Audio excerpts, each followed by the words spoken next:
Hello everyone, my name is Kristin. I'm a flight attendant and I make videos on travel and language learning. So I want to talk about my experience going to a Japanese language school. A few months ago, I spent 2 months in Fukuoka, Japan, where I attended a Japanese language school every day of the work week. This was a language school that I had found online and applied for online.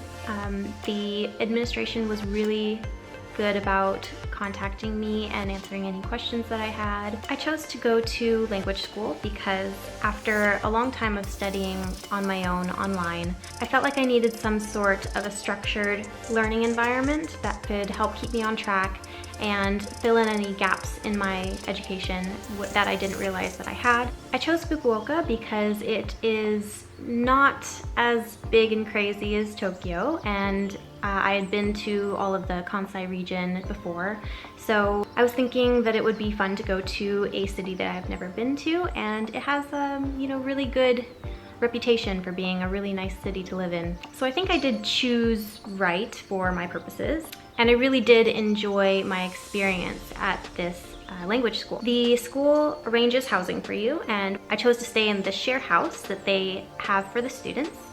And this was a great experience. This was a lot of fun. At this particular school, however, pretty much everyone else in the share house was fairly young. They were also mostly there for tourist reasons, and also to learn the language, but none of them were career language learners, if that makes sense. They were all more tourist language learners, which is fine, but we did maybe disconnect on that level. The school itself was pretty cool because you could get there from public transportation and see a lot of the city. Also, when doing that, the train station was under a big mall kind of thing. I think a lot of train stations in Japan, especially the bigger ones, are kind of set up like that, where there's a lot of shopping areas right around there. So you got to walk by that every day.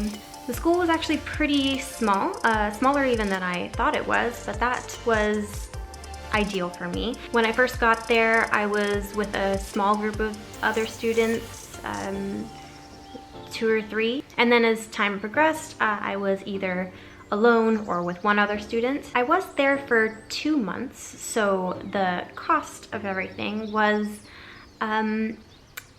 a little bit more than it would be just to be a tourist in Japan. So I ended up spending 355,000 yen, which is around 3,000 US dollars, and that included housing. So I had paid a little bit extra for a advanced course where basically it was just a tutor.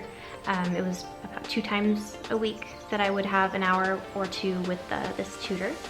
That for me was the best part. So overall, pros of a language school for me was the structured learning environment and the teacher that would recognize if I was saying something weird or just if there was a better way to say something, a more natural way to say something, they would point that out. Being at a school too, they do have some planned events that are going to help you to interact with local Japanese people or just experience the city better.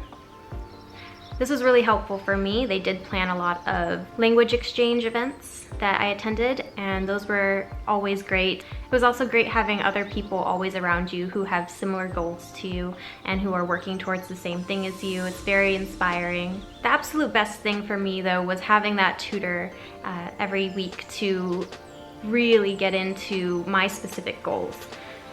My specific goals maybe are a little bit different from other people's because of my job and wanting to use my Japanese ability for my job rather than doing something like taking the JLPT. So this was where I saw the most progress.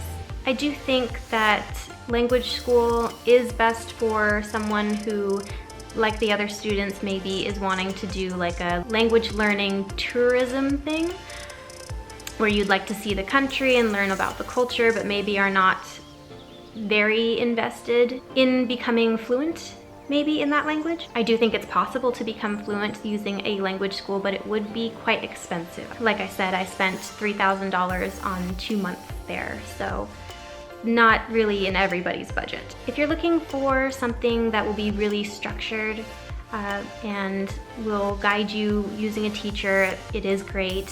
Also, the community of other students learning is great.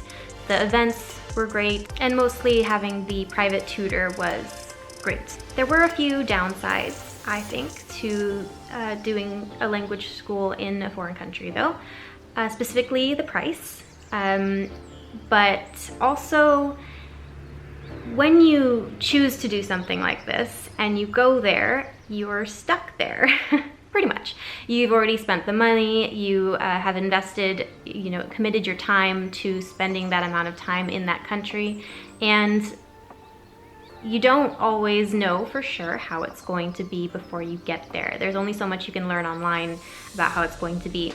I think I was pretty lucky. I did really like the school that I chose. However, I did have some classmates who it just didn't work for.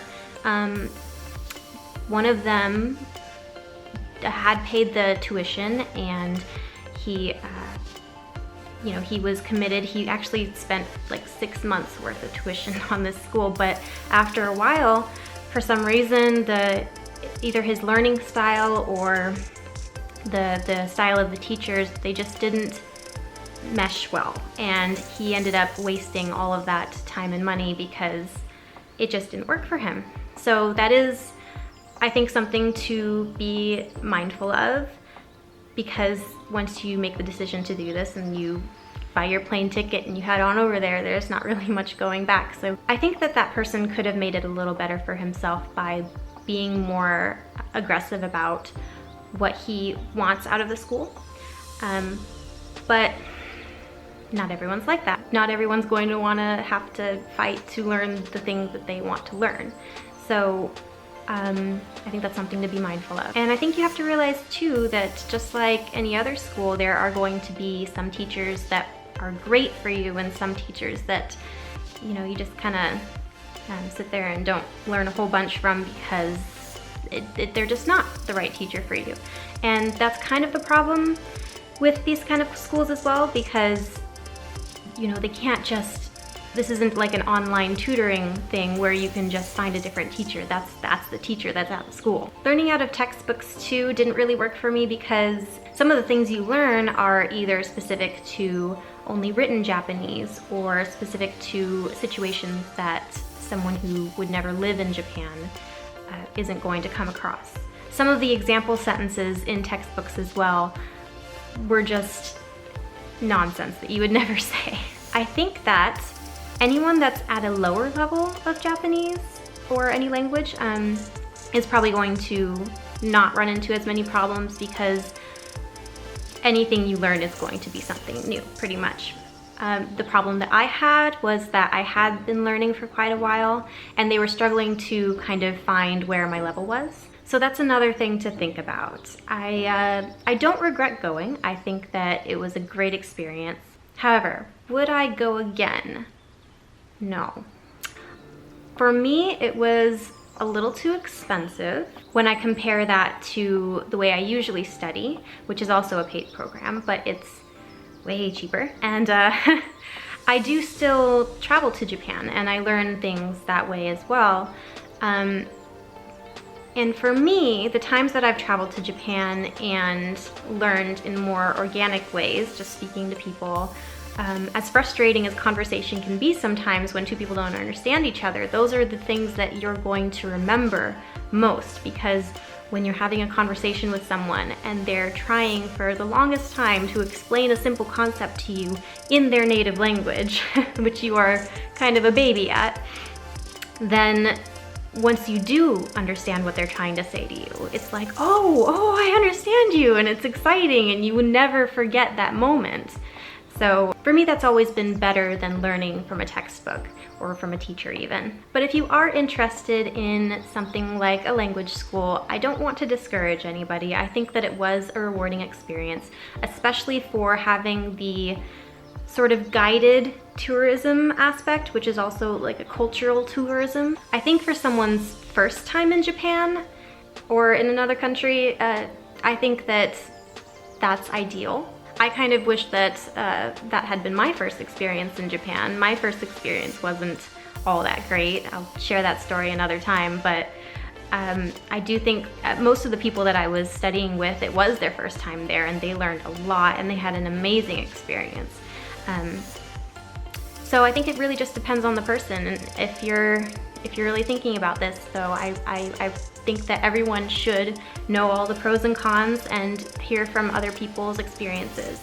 I think in the future, for me, with future languages and continuing my Japanese study, I'm going to stick to learning online and then also hiring a private tutor online. I do think that part is important, and like I said, that was the part where I had the most growth at the language school. I hope this cleared up any questions you might have. If you have any more questions though, feel free to ask me in the comments or send me a message, and of course I will answer them. I wish you all luck with your language learning, and I'll see y'all later. Bye-bye.